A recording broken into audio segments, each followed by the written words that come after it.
Hello दोस्तों, स्वागत है आप सभी लोगों का राजस्थान एकेडमी पर। मैं परवीन सिंह आप सभी लोगों के साथ में। जैसा कि आप सभी लोग जानते हैं, लगातार रीट लेवल 2 का जो मेंस का एग्ज़ाम होने वाला है, यानी थर्ड ग्रेड टीचर के लिए जो मेंस का एग्ज़ाम होगा, उसके अंदर आने वाली जो साइंस का पोर्शन है उसको हम पहले आरबीएससी की बुक से कंप्लीट कर रहे हैं। उसके बाद में आप लोगों को नोट्स भी लिखवा दिए जाएंगे।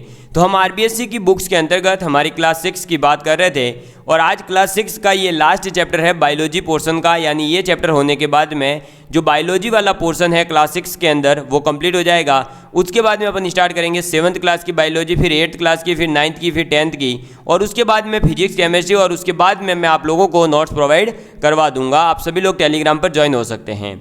ठीक है, आज हमारा चैप्टर नंबर 9 है और जिसका नाम है पौधों के प्रकार एवं भाग। किसकी बात करने वाले हैं? पौधों के जो प्रकार है और जो भाग है उसके बारे में, यानी कि types and parts of plants के बारे में अपन बात करने वाले हैं। अब बात करते हैं इसके अंदर, तो अपन बेसिकली पढ़ने वाले हैं कि पौधों के प्रकार कौन कौन से हैं, वो भी आकार के आधार पर, जैसे शाख है, झाड़ी है, वृक्ष है। फिर उनका वर्गीकरण आयु के आधार पर, फिर आरोहण के आधार पर पौधों के प्रकार कितने हैं, पौधों के आवास स्थल क्या होते हैं और इनके जो विभिन्न भाग होते हैं उनके काम क्या है। ठीक है, अब देखिए पौधों के प्रकार की अगर बात की जाए आकार के आधार पर, तो बगीचे में कई प्रकार के पौधे उगाए जाते हैं, जिनमें कुछ तो बहुत ज़्यादा छोटे होते हैं, कुछ मध्यम होते हैं, कुछ आकार में जो है बहुत बड़े होते हैं, वृक्ष जैसे कि होते हैं। ठीक, तो जैसे देखो आप जो है यहाँ पर अब ये क्रियाकलाप है जिसको हमें पढ़ने की कोई ज़रूरत है नहीं। अपन बात करते हैं जो इम्पोर्टेंट है अपने लिए, और ये अपने रीट में आया हुआ है, तो ये याद रखना है कि सबसे छोटा जो पुष्पीय पौधा है वो कौन सा है? वुल्फिया है। कौन सा है दोस्तों? वुल्फिया है। ये दुनिया का सबसे छोटा पुष्पीय पौधा है। मोटाई में सबसे बड़ा जो पौधा है वो जर्मन शेरमन है। कौन सा है? मोटाई के आधार पर सबसे बड़ा जो पेड़ है वो होता है जर्मन शेरमन, जिसका वैज्ञानिक नाम क्या है? तो जर्मन शेरमन का वैज्ञानिक नाम है सिकोया डेंड्रॉन गिगेंटियम। क्या नाम है? Sequoia dendron giganteum. ये है जर्मन शेरमन का नाम, और ये मोटाई के आधार पर सबसे बड़ा पेड़ है। अगर बात करें लंबाई में सबसे लंबे पेड़ की, तो वो होता है यूकेलिप्टस। कौन सा? यूकेलिप्टिस, और जिसे हम सफ़ेदा के नाम से जानते हैं। किसके नाम से? सफ़ेदा के नाम से जानते हैं। तो अगर बात करें सबसे छोटा पुष्पीय पौधा कौन सा है, तो वुल्फिया है। मोटाई में सबसे बड़ा पेड़ जो है वो कौन सा है? जर्मन शेरमन है, जिसका वैज्ञानिक नाम क्या है? तो सिकोया डेंड्रॉन गिगेंटियम। और लंबाई में सबसे लंबा पेड़ अगर बात करें तो वो है यूकेलिप्टिस, जिसे हम सफ़ेदा कहते हैं। ये रहा हमारे जर्मन जो होता है जर्मन शेरमन, उसका ये पेड़ है, जिसका ये डायग्राम आपके सामने है, देख लो। ये बहुत ही जो है मोटाई में अगर देखेंगे तो ये सबसे बड़ा होता है। विश्व में कई प्रकार के पौधे होते हैं, कुछ बहुत छोटे होते हैं, कुछ बहुत बड़े होते हैं। किसी पर सफ़ेद फूल लगते हैं तो किसी पर लाल, पीले, गुलाबी, हरे, नीले, कैसे भी अलग अलग लगते हैं। कुछ पौधे कांटेदार होते हैं जबकि कुछ के ऊपर कांटे नहीं होते हैं। तो अपन इन सब के बारे में बात करेंगे। तो पौधों को जो उनके आकार है उसके आधार पर 3 भागों में बांटा गया है। ठीक है, पहला है शाख, दूसरा है सूप या फिर झाड़ी स्क्रब, और तीसरा है वृक्ष या पेड़ यानी कि ट्री। बात करते हैं शाख की, तो हर्ब्स क्या होते हैं? हर्ब्स, तो शाख का मतलब है ये ऊंचाई में कम होंगे, इनकी जो है हाइट कोई ज़्यादा नहीं होगी। हमारे घरों में जैसे कि आपका पाया जाने वाला जो पवित्र पौधा है, तुलसी का पौधा कह सकते हैं, ये जो है आपके किसका एग्जाम्पल है? ये इसी का एग्जाम्पल है। प्रयुक्त होने वाली आपकी जो एक हल्दी होती है, ठीक है, वो हल्दी भी आपके शाख का ही एग्जाम्पल है। तुलसी भी आपके शाख का एग्जाम्पल है, जो कि ऊंचाई में अगर देखें तो 1 मीटर से कम होती है, और इनके तने का जो रंग है वो हरा होता है। ठीक है, ये कम ऊंचाई के पौधे होते हैं, इसलिए बहुत ही ज़्यादा कोमल होते हैं और आसानी से इनको मोड़ा जा सकता है। फिर इनके अंदर और एग्जाम्पल है, जैसे गेहूँ है, चावल है, तुलसी बता दिया, हल्दी बता दिया, आपकी मिर्च है, टमाटर है। इनके जो पौधे होते हैं वो सभी किसके एग्जाम्पल होते हैं? शाख के एग्जाम्पल होते हैं। ठीक, तो शाख के पौधे जो है कम ऊंचाई वाले होंगे। इनके एग्जाम्पल आपको याद रखना है, गेहूँ, चावल, तुलसी, हल्दी, मिर्च, टमाटर। ये जो है इनकी ऊंचाई 1 मीटर से कम होती है। ठीक है, इनकी ऊंचाई कम होने की वजह से ये बहुत ही कोमल और आसानी से इन्हें मोड़ा जा सकता है। बात करते हैं सूप या झाड़ी की। तो सूप जो है वो छोटे और मध्यम आकार के होते हैं, ठीक। ये काष्ठीय पौधे होते हैं, यानी इनकी जो तने वगैरह होते हैं वो थोड़े से कठोर होंगे और भूरे रंग के होते हैं। इनकी ऊंचाई लगभग 6 मीटर के आसपास होती है या 6 मीटर से कम होती है, 6 मीटर से ज़्यादा नहीं होगी। इनके जो मुख्य तना होता है उससे बहुत सारी शाखाएं निकलती हुई दिखाई देती है हमें, और तना प्राय कठोर होगा, अभी बता ही दिया। इनके अंदर एग्जाम्पल में जैसे मेहंदी का है आपके, जो कि सोजत पाली की फेमस है, गुलाब है, बेर है, केर है। ये जो है ये सूप या झाड़ी के एग्जाम्पल है जो छोटे और मध्यम आकार के होते हैं। इनकी ऊंचाई 6 मीटर से कम होती है। ये भूरे रंग के होते हैं सामान्यतः इनका जो तना है वो, और ये जो है आपके निचले भाग में अगर देखेंगे तो जो तना होगा वो बहुत सारी शाखाओं में बटा हुआ होगा। जैसे मेहंदी का पौधा देख सकते हो, गुलाब का देख सकते हो, बेर का देख सकते हो, केर का देख सकते हो। ये रहा, जैसे देखो ये गुलाब का है, ठीक है। ये हमारे केर है, ठीक। ये रहा, देखो इतना बड़ा पौधा है, फिर नीचे ये झुंड में ऐसे बटा हुआ है, इस टाइप से। बात करते हैं शाक और वृक्ष झाड़ी के बाद में हमारे वृक्ष की, ट्री की, ठीक है। तो कुछ पौधे जो है वो बहुत लंबे और कठोर तने वाले और चाल युक्त होते हैं। इनके तने से कई शाखाएं सामान्यतः ऊपरी हिस्सों में निकलती है। जैसे आम का पौधा, आप आम का पेड़ देख सकते हो, नीम का देख सकते हो, बरगद देख सकते हो, पीपल देख सकते हो। जैसे ये बरगद का दे रखा है। जनरली आप लोग देखते होंगे कि बरगद का जो पेड़ है वो गांव के चबूतरे पर लगा होता था पहले के गांवों में, तो लगभग सभी जगह। अब है या नहीं है मुझे नहीं पता, लेकिन मेरे ननियाल में आज भी है, और वो बहुत बहुत ज़्यादा पुराना है, लगभग 150 वर्ष हो गए हैं उसको, लेकिन वो पौधा आज भी फैलते जा रहा है, क्योंकि इसके अंदर यहाँ से जो है ऐसे रेसे रेसे रेसे निकलते हैं। आपने देखे होंगे, जिन पे झूले भी आपने खाए होंगे, मैंने तो खाए हैं। तो ये जो रेसे रेसे निकलते हैं, इनसे फिर वापस एक नई शाखाएं जो है वो चली जाती है और ये फैलता रहता है। तो ये बरगद का पेड़ है। आपने नीम भी देख ही रखा होगा, बड़ा नीम आप देखेंगे तो कितना फैला हुआ होता है, आप सभी लोग जानते हैं, ठीक। फिर बात करते हैं एक डेफिनेशन की, और वो है खरपतवार की डेफिनेशन। तो खरपतवार का मतलब है कि खेत हो चाहे बगीचे हो, जहाँ कहीं भी अपने पेड़ पौधे वगैरह उगते हैं, फसलें उगती है, उन सभी आदि में जो है मुख्य पौधों और फसलों के साथ साथ में क्या होता है कि कुछ अपनी इच्छा के अनुसार नहीं, अपन नहीं चाहते हैं, लेकिन वो अनचाहे पौधे भी खुद स्वतः उग जाते हैं। और वो क्या होता है कि जब वो खुद उग गए, भाई देखो सीधी सी बात है, एक व्यक्ति का खाना था, अब एक जना जो है उसके अंदर बीच में आ गया ऐसे ही, तो एक व्यक्ति का खाना है, अब 2 जने अगर उसको खाएंगे तो ऑब्वियस सी बात है कि जो मेन जिसका टिफिन था वो तो प्रभावित होगा ही।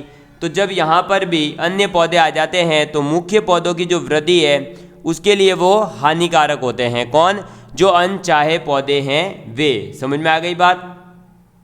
तो जो अनचाहे पौधे होते हैं वे आपके क्या हो जाता है दोस्तों, वे अनचाहे पौधे जो है क्या होते हैं आपके हानिकारक होते हैं। किसके लिए? जो मुख्य पौधा है उसके लिए। ये पोषण में, श्वसन में, प्रकाश आदि के लिए मुख्य पौधे के साथ में क्या करेंगे? प्रतिस्पर्धा करेंगे, कंपटीशन करेंगे। और जब कंपटीशन करेंगे तो भाई मान लिया ज़्यादा नहीं लेके जाएगा, लेकिन कुछ ना कुछ तो लेके ही जाएगा वो भी। तो अगर 10-10% भी लेकर जाता है तो उस मुख्य पौधे के तो 10% कम आएगा। तो ऐसे जो अनचाहे पौधे हैं उन्हें हम कहते हैं खरपतवार। क्या कहते हैं? खरपतवार कह सकते हैं। ठीक है, क्या कहोगे दोस्तों? क्या कहेंगे? खरपतवार कहेंगे। तो खरपतवार समझ में आ गई। अब अपन बात करते हैं आगे। तो ये अपना क्रियाकलाप है जिसके बारे में अपन को कोई ज़्यादा लेना देना है नहीं। अपन ने आकार के आधार पर बात कर ली है। ठीक है, आपको आकार के आधार पर समझ में आ गया होगा कि आकार के आधार पर पौधे 3 प्रकार के होंगे। पहला पौधा कौन सा होगा दोस्तों? आपके शाक। दूसरा हो जाएगा सूप या झाड़ी, और तीसरा हो जाएगा वृक्ष। ठीक है, तीनों की विशेषताएं पढ़ ली, तीनों के एग्जाम्पल पढ़ लिए। अब बात करते हैं पौधे का वर्गीकरण ही है, लेकिन ये पौधों का वर्गीकरण किस आधार पर है? तो ये पौधों का वर्गीकरण है उनकी आयु के आधार पर, यानी वो कितने टाइम तक चलेंगे उसके आधार पर। समझ में आ गई बात? तो आयु के आधार पर अगर हम बांटते हैं तो जैसे कुछ पौधे होते हैं जो केवल कुछ वर्षों, 1 माह, कुछ 2 माह, 3 माह या फिर कुछ वर्षों के लिए ही होते हैं। ठीक है, अगर बात करें कुछ पौधे होते हैं जो कि आपके 2 वर्ष तक रह सकते हैं, जबकि कुछ होते हैं कि कई वर्षों तक, मैंने अभी जैसे पीछे बताया ना कि बरगद का पेड़ लगभग 150 साल होके गए हैं, 150 साल के आसपास होने टाइम आया है और अभी तक वो पेड़ जो है ऐसे कैसे फैल रहा है। समझ में आई बात? तो ये आपका जो है क्या हो जाएगा दोस्तों, ये आपका क्या हो जाएगा, ये हो जाएगा आपके उनकी आयु के आधार पर वर्गीकरण। तो आयु के आधार पर हमने इनको 3 भागों में बांटा है, 1 वर्षीय, द्विवर्षीय और बहुवर्षीय। 1 वर्षीय पौधे वे होते हैं, ऐसे पौधे जिनका जीवन काल 1 वर्ष अथवा 1 ऋतु का होता है। जैसे अभी आप देख रहे हैं कि बरसात के मौसम में कुछ पौधे जो है बहुत ज़्यादा उग रहे हैं अभी बरसात के टाइम पर, लेकिन जैसे ही ये बरसात आपकी चली जाएगी तो वे सूख करके नष्ट हो जाएंगे। क्या हो जाएंगे? सूख करके नष्ट हो जाएंगे। तो आप लोगों को ये बात याद रखनी है कि कुछ पौधे होते हैं वो 1 वर्ष के लिए या उनका जीवन काल जो है केवल 1 ऋतु के दौरान होता है, उन्हें हम कहते हैं वार्षिक पौधे। जैसे कि आप मक्का है, ज्वार है, बाजरा है, सरसों है, ठीक है, ये सब 1 वर्षीय है। अगर द्विवर्षीय पौधों की बात करें तो इनका जीवन काल सामान्यतः 2 वर्ष का होगा। जैसे प्याज है, पत्ता गोभी है, गाजर है, ये 2-2 साल तक पौधे चलते हैं। तीसरा आ जाएगा बहुवर्षीय पौधे। तो वे पौधे जो 2 वर्ष से अधिक जीवित रहते हैं, इनमें काष्ठ का फिर निर्माण होता है। आपको बता दूं कि लकड़ी का निर्माण पौधे जो है कौन से पौधों में होता है, जो पौधे 2 साल से ज़्यादा निर्मित रहते हैं या 2 साल से ज़्यादा रह पाते हैं, ठीक है। ऐसा नहीं है कि बस उगा दिया और लकड़ी बनना स्टार्ट हो जाता है। तो कब बनता है? तो वो आपके बनता है दोस्तों जब 2 वर्ष से अधिक हो जाता है और फिर उसके अंदर क्या होता है, काष्ठ निर्माण का प्रारंभ हो जाता है। और ये पौधे फिर सामान्यतः ग्रीष्म ऋतु में या बसंत की ऋतु में जो है पुष्पित होते हैं। बहुवर्षीय पौधे सामान्यतः बड़े होते हैं, छायादार होते हैं। जैसे आप एग्जाम्पल के लिए नीम है, चीड़ है, बरगद है, ये सभी बहुवर्षीय पौधे हैं। ये बहुत वर्षों तक चलते हैं, इसलिए इन्हें क्या कहा जाता है, बहुवर्षीय पौधे कहा जाता है। तो अपने आकार के आधार पर हो गया, आयु के आधार पर हो गए। अब अपन बात करते हैं किसके आधार पर, तो आरोहण के आधार पर पौधों का प्रकार कितना है, ठीक है। चलिए तो देखिए दोस्तों, आरोहण के आधार पर तो आपने अपने आसपास के भ्रमण बगीचों वगैरह में करा होगा, तो आपने ऐसे पौधे देखे होंगे जिनका तना तो बहुत ही ज़्यादा जो है कोमल होता है। फिर इन पौधों का तना इतना मजबूत होता है कि वे स्वयं मजबूती से खड़े रह सकते हैं और वो किसी की सहारे की उनको फिर आवश्यकता वगैरह नहीं होती है। तो ये जो है कैसे होता है इसके बारे में अपन बात करेंगे। तो आरोहण के आधार पर पौधे 2 प्रकार में बांटे गए हैं। जैसे एक है आरोही पौधे यानी क्लिम्बर, ठीक है, और दूसरा आपके कौन सा आ जाएगा, आरोही पौधों के अलावा एक होंगे वल्लीरी, कौन से, वल्लीरी पौधे जिन्हें कहा जाता है क्रीपर, ठीक। बात करते हैं आरोही पौधों की। तो देखिए आरोही पौधे वे पौधे होते हैं जिनको दोस्तों अगर आपको चढ़ना है ऊपर, तो ऊपर चढ़ने के लिए सहारे की आवश्यकता होती है। और कुछ पौधों में धागेनुमा संरचनाएं पाई जाती है। इन संरचना को प्रतान कहते हैं। प्रतान यानी जैसे आपने बेल वगैरह देखी होगी जिसके ऊपर एक पीले पीले पीले कलर की ऐसे बेल फैल जाती है।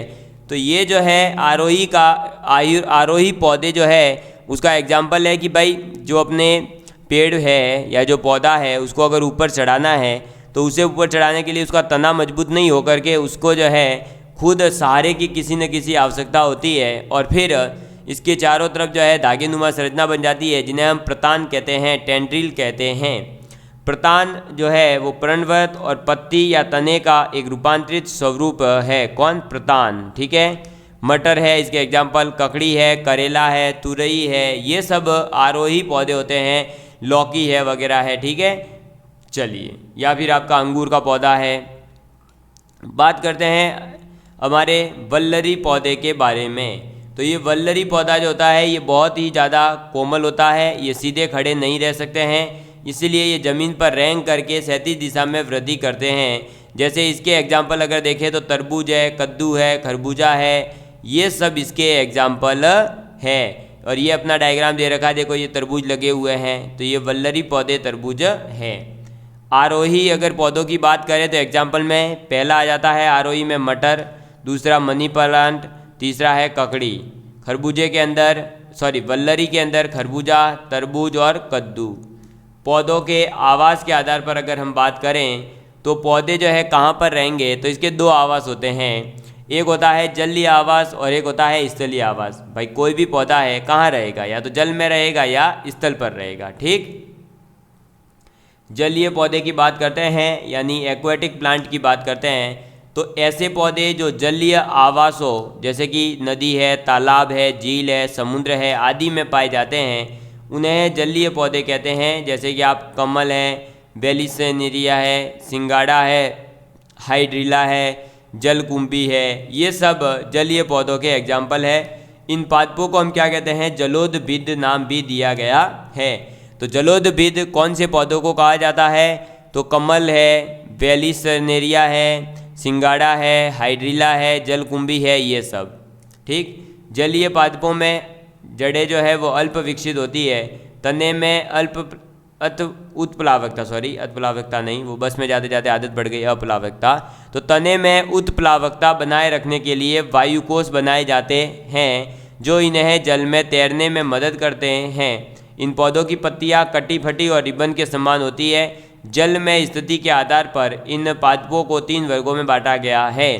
तो आप ये समझ सकते हैं कि कुछ पौधे जो होता है उनका जलीय आवास जैसे नदी, जल, तालाब, झील, समुद्र आदि में पाए जाते हैं, जिन्हें जलीय पौधे कहते हैं। जैसे एग्जाम्पल में कमल है, वेलिसेनेरिया है, सिंगाड़ा है, हाइड्रिला है, ये सब। ठीक है, चलो। सतह पर जो तैरने वाले जलीय पादप होते हैं उन्हें जलकुंभी कहते हैं। जल निमग्न या जल में डूबे हुए जलीय पादप जो हैं वो हाइड्रिला कहलाते हैं। और उभयचारी पेज जो है वो वेलिसेनेरिया से अपन जो है मंगवाए हैं, यानी कि उभयचारी रिवेसे का इसका जो एग्जाम्पल है वो एक ही है, वेलिसेनेरिया। और ये क्या होते हैं इसके बारे में मैं भी थोड़ा सा पीछे बता चुका हूँ, बाकी अगली क्लास के अंदर इसको बहुत अच्छे से समझने वाले हैं क्योंकि वहाँ पर ये कॉन्सेप्ट आएगा। स्थलीय पौधों की बात करें यानी कि टेरेस्ट्रियल प्लांट्स, तो जमीन पर पाए जाने वाले जो पेड़ पौधे हैं उनको स्थलीय पौधे कहते हैं। क्या कहते हैं, स्थलीय पौधे कहते हैं। भिन्न भिन्न आवासों में पाए जाने वालों के आधार पर इसका वर्गीकरण किया गया है। जैसे पहला वर्गीकरण है समोदभिद, जिसके अंदर एग्जाम्पल आ जाता है नीम और बांस। दूसरा है शीत आवास में पौधे, जैसे कि आपके हैं सोलडेनेला, लाइकेन। और मुख्य आवास के अंदर जैसे खेजड़ी है, डंडाथोर है, नागफनी है। ठीक, ये क्रियाकलाप है जिसका अपन को कोई मतलब नहीं है। सॉरी दोस्तों, ऐसे पेड़ पौधे जिनके पास में दोस्तों क्या हो, पुष्प पाए जाते हो, उन्हें तो पुष्पी पौधे कहते हैं। जैसे गुलाब है, गुड़हल है, गुलमोहर है, अमलतास है, ये सभी। और अपुष्पी पौधे कौन से होते हैं, जिनके अंदर पुष्प नहीं पाए जाते, उन्हें अपुष्पी पादप कहते हैं। जैसे कि फर्न है आपका, जैसे मॉस है, ये सब पुष्प और अपुष्पी पादप के बीच में अंतर है। ये पुष्पी वृक्ष है हमारा गुलमोहर। ठीक, चलो, ये है अपुष्पी पौधे, फर्न है, और एक है मॉस। अब पौधे के जो विभिन्न भाग होते हैं उनके काम क्या है, तो पौधे के प्रमुख भाग कौन कौन से हैं, जड़ है, तना है, पत्ती है और पुष्प है। ठीक है, चलो अब बात करते हैं सबसे पहले जड़ की। तो पौधों में जल से खनिज और खनिज लवणों का अवशोषण होता है। ठीक है, ये बात तो आपको पता ही होगी। मृदा कणों के मध्य स्थित जल को ये जड़ें अवशोषित कर लेती है और शाखाओं एवं पत्तियों तक पहुंचाने का कार्य करती है। ठीक है, ये इसमें समझाया गया है कि कैसे जो है गाजर बड़ा होता है। ठीक, फिर देखिए ये अपने एग्जाम्पल है कि अपन ने एक गिलास में लिया, गाजर द्वारा जड़ों में जल अवशोषण की प्रक्रिया का प्रदर्शन किया गया, यानी अलग अलग एक वाटर में रखा, एक को आधे वाटर में रखा। पेड़ पौधों को स्थिरता बनाए रखती है। जड़ें पौधों के कणों को जकड़ रखने का कार्य करती है, जिससे वे मृदा अपरदन को रोकने का महत्वपूर्ण कार्य भी करती है। क्या सभी पौधों में जड़ें एक समान होती है? क्या बड़े वृक्षों को जड़ नहीं खा सकती? क्या रेतीली पौधों की मूल एवं समनारायण तहसील जो है। तो दोस्तों आप लोगों को समझ में आ गया कि अपुष्पी क्या है और पुष्पी क्या है। जड़ें जो है वो पौधे को क्या करती है, स्थिरता प्रदान करती है। जड़ें जो है मृदा के कणों को जकड़ कर रखने का कार्य करती है, मृदा अपरदन को रोकने में महत्वपूर्ण भूमिका निभाती है। कभी कभी जो है पौधों में जड़ें एक समान होती है। क्या बड़े पौधों को जड़ सहित उखाड़ पाना संभव है? क्या रेगिस्तानी पौधों की मूल एवं सम वातावरण के पौधों की मूल संरचना समान होती है? तो पौधों में मुख्य रूप से दो प्रकार की जड़ें पाई जाती है, एक होती है मूसला मूल और एक होती है रेशेदार मूल। ये पूछा गया था, ठीक है, तो इसको स्टार मान लीजिए कि जो रेशेदार मूल है ये क्या होती है, अभी अपन जब पढ़ेंगे तो बहुत अच्छे से समझ लेना। मूसला जो मूल होती है दोस्तों, यानी मूसला जड़ें होती है, उनकी क्या विशेषता है या उनका क्या मतलब है? तो वे जड़ें जिसमें एक मुख्य जड़ होती है और इसमें जो है पार्श्व में दूसरी जड़ें निकलती है, इन्हें मूसला मूल कहते हैं। उदाहरण के लिए आम है, नीम है, ये सब आपके किसके एग्जाम्पल है? मूसला जड़ या मूसला मूल के एग्जाम्पल हैं। अगर बात करें रेशेदार मूल की, तो इनमें कोई एक मुख्य जड़ नहीं होती है, सभी जड़ें एक समान दिखाई देती है एवं एक गुच्छक के रूप में होती है। इन्हें रेशेदार मूल अथवा जाकड़ जड़ की भी कहते हैं। उदाहरण के लिए जैसे मक्का है, गेहूं है, चना है, प्याज है, गन्ना है, ये सब जो है आपके रेशेदार मूल के उदाहरण हैं। फिर बात करें, ये क्रियाकलाप है जिसका कोई मतलब नहीं है। तना जो है, तना के बारे में बात करें तो तना के कुछ कार्य थे, जैसे पत्तियां हैं, फूल है, फल है, इनको धारण करना, पत्तियों में निर्मित भोज्य पदार्थ का संचयन करना, हरे तनों में उपस्थित क्लोरोफिल द्वारा प्रकाश संश्लेषण कर भोज्य पदार्थ बनाना, जैसे सत्वारी है। फिर आपके मुख्य मरुस्थलीय पौधों में जल संग्रह कर उन्हें सुरक्षित करना, थूर में, ठीक। फिर कायिक जनन द्वारा उदाहरण पैदा करना है इनके खुद के, जैसे गुलाब चमेली है।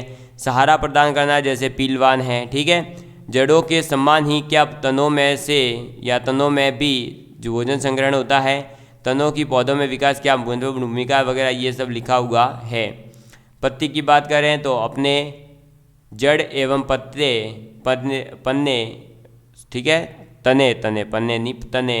तो आपने जड़ एवं तने के कार्यों को पढ़ा है, अभी जस्ट अपने पीछे पढ़ते हुए आए हैं, ठीक है। ये अपना कुछ काम का नहीं है। वैसे पत्ती के जो विभिन्न भाग होते हैं उसके अंदर एक है पर्णवृंत, जो कि ये रहा, ठीक है।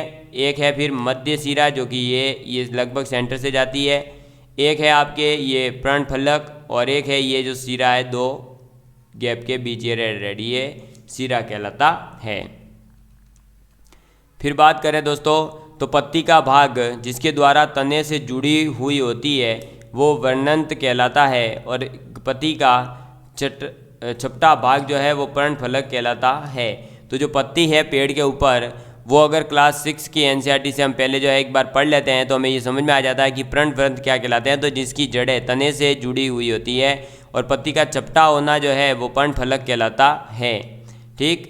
फिर देखिए जो पत्ती है उसके कुछ कार्य है, जैसे हरे पौधों की पत्तियों द्वारा कार्बन डाइऑक्साइड, जल, प्रकाश और पर्णहरित की उपस्थिति में आज खाद्य पदार्थों के निर्माण की प्रक्रिया संश्लेषण, प्रकाश संश्लेषण कहलाती है। तो पत्ती का क्या कार्य है? हरे पौधों की पत्तियों के द्वारा कार्बन डाइऑक्साइड है, जल, प्रकाश है, पर्णहरित है, इनकी उपस्थिति में खाद्य पदार्थ के निर्माण की प्रक्रिया को हम प्रकाश संश्लेषण कहते हैं। इसमें क्या होगा तो वही देख लो, कार्बन डाइऑक्साइड है, CO2 है, उसका पर्णहरित होगा यानी सूर्य का प्रकाश मिलेगा तो कार्बोहाइड्रेट बन जाएगा। और सूर्य के प्रकाश में कब बन रहा है ये तो देख लो, कार्बोहाइड्रेट के साथ जलता, जल बन करके बन गया ऑक्सीजन, ठीक है। किसकी समझ में आ गई बात? चलो, जो है पौधे दोस्तों भोजन का संग्रहण मंड के रूप में करते हैं, ये बात आपको याद रखनी है, ठीक, ये पूछी गई है। तो मंड के रूप में जो है ये अपना संग्रहण करते हैं। मंड जो है वो पत्तियों, फलों और तने में संग्रहित रहता है। पत्तियाँ प्रकाश और पर्णहरित की उपस्थिति में ग्लूकोज का निर्माण करती है। इस प्रक्रिया में जल एवं कार्बन डाइऑक्साइड का उपयोग होता है।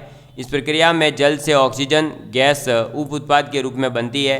पत्तियों के द्वारा संश्लेषित भोजन अंततः पौधों के विभिन्न भागों में, जैसे मंड या स्टार्च जिसे कहा जाता है, के रूप में संग्रहित हो जाता है। पत्तियों की सतह पर कई रंध्र होते हैं, ठीक है। पत्तियाँ इन रंध्रों द्वारा श्वास क्रिया करती है। गैस का आदान प्रदान ग्रंथों के खुलने व बंद होने का निर्भर करती है। ये सब ठीक है, इसका कोई मतलब नहीं है वैसे, ठीक। ये गतिविधि आ गई वापस से, ये गतिविधियाँ ही चल रही है। फिर बात करें अगर तो प्रोफेसर शिप्रा गुहा मुखर्जी है, इसके बारे में पढ़ लेना आप थोड़ा सा अगर पढ़ना चाहे तो, वैसे ज़्यादा कोई इंपॉर्टेंट है नहीं है। फिर निम्नलिखित में से एक जो द्विवर्षीय पादप है वो कौन सा है, ठीक है। तो द्विवर्षीय पादप है प्याज, ठीक है। कौन सा है? प्याज। आकार के आधार पर अगर बात करें तो पौधे 3 प्रकार के हैं। निम्नलिखित में से जलीय पादप कौन सा है? तो जलकुंभी जो है वो जल पादप होता है। बाकी तो 3 पेड़ है। फिर देख लो 2 क्या है? तो आकार के पौधे, ठीक है। ये तो सब अब आपको खुद करने हैं, ठीक है दोस्तों। तो आज अपना ये जो है क्लास 6 का 9th चैप्टर भी कंप्लीट होता है। प्लीज़ लाइक करिएगा, शेयर करिएगा and please share with your friends. Thank you दोस्तों, बाय बाय। अब अपन अगली क्लास किसकी लाएं वो प्लीज़ कमेंट करके ज़रूर बताइएगा। धन्यवाद। Love you all of you.